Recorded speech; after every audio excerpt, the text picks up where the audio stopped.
چپل پہن کر نماز جنازہ پڑھنا، کیا نماز جنازہ روزمرہ کی استعمال کی جوتی پہن کر پڑھ سکتے ہیں؟ عبد الحلیم اوکاڑا سے۔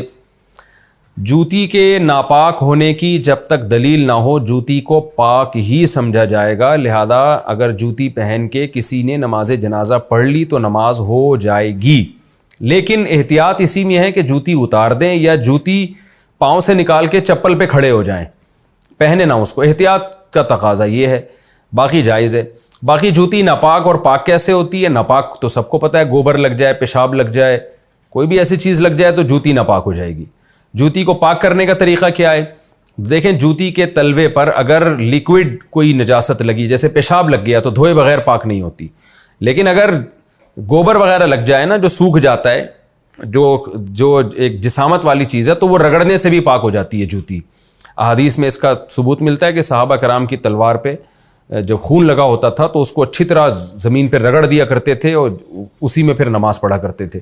تو جوتی کو اگر آپ نے زمین پہ بہت اچھی طرح رگڑ دیا اور پھر اس میں سے اسمیل یا ظاہر ہے کوئی سونگھ کے تو نہیں دیکھے گا، غالب گمانوں کہ اس میں نجاست کے آثار ختم ہو گئے تو وہ پاک ہو جاتی ہے، پھر اس کو پہن کے بھی نماز پڑھی جا سکتی ہے، کوئی حرج نہیں ہے۔ صحابہ کرام عام طور پہ جوتے سمیت ہی نماز پڑھا کرتے تھے، جوتے پہن کے نماز پڑھا کرتے تھے، پہلے تو یہی رواج تھا۔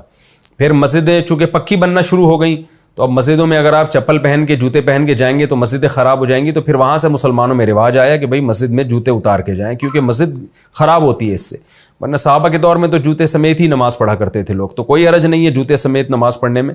ہاں اگر ناپاک ہو یا ایسی جگہوں پہ آج کل واش روم پکے ہیں نا، ان میں جاتے ہیں، گندگی چھینٹیں پیشاب کی چھینٹیں لگ رہی ہوتی ہیں چپلوں پہ، تو اس لیے احتیاط کا تقاضا یہی ہے کہ آپ چپل اتار کے نماز پڑھیں، چاہے نماز جنازہ ہو یا کوئی بھی نماز ہو۔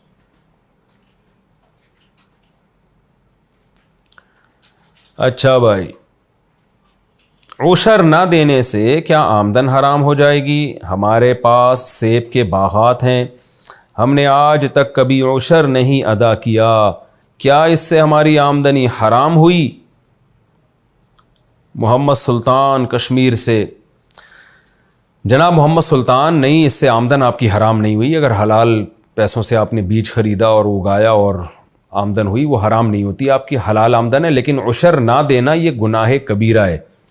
قرآن مجید میں اللہ کا صاف حکم ہے، وَآتُوا حَقَّهُ يَوْمَ حَصَادِهِ، جس دن کھیتی کٹتی ہے اس دن اس کا حق ادا کیا کرو، یہ اللہ نے اگائی یہ کھیتیاں۔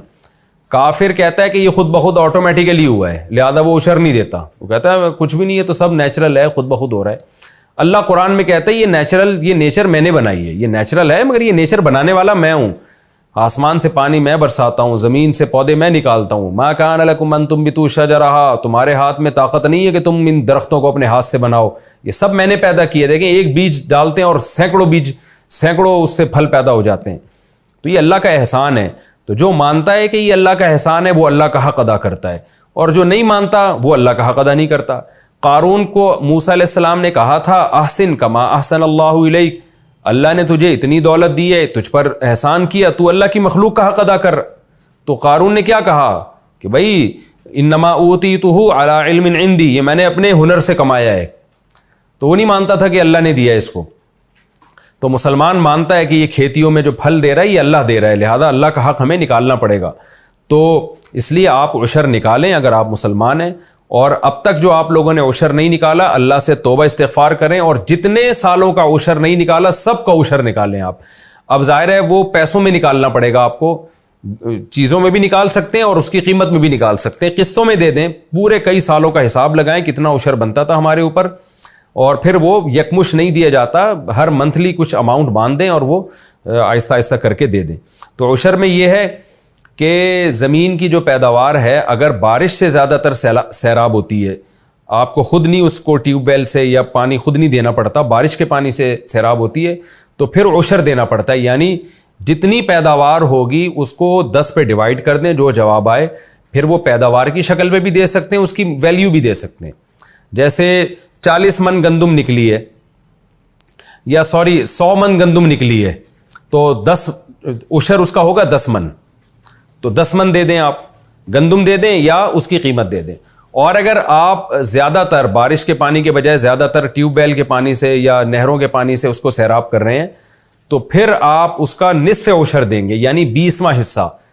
جتنی گندم ہے اس کو 20 پہ ڈیوائڈ کر دیں، جو جواب آئے تو اتنی گندم دے دیں یا اتنی گندم کی قیمت دے دیں. گندم ہو یا سیب ہو، آپ کے پاس سیب ہیں تو سیب کا عشر نکال دیں اس طریقے سے.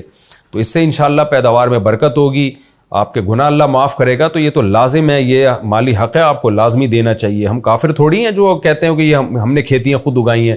اللہ نے ہم پر احسان کیا تو اللہ کا حصہ ہم دے، پھر بھی اللہ ہمیں زیادہ دے رہا ہے، تھوڑا سا ہم سے لے رہا ہے، باقی تو سارا اللہ ہمارے حوالے کر رہا ہے. تو خوشی خوشی عشر دینا چاہیے. بہت بڑا جرم ہے، گناہ ہے عشر نہ دینا.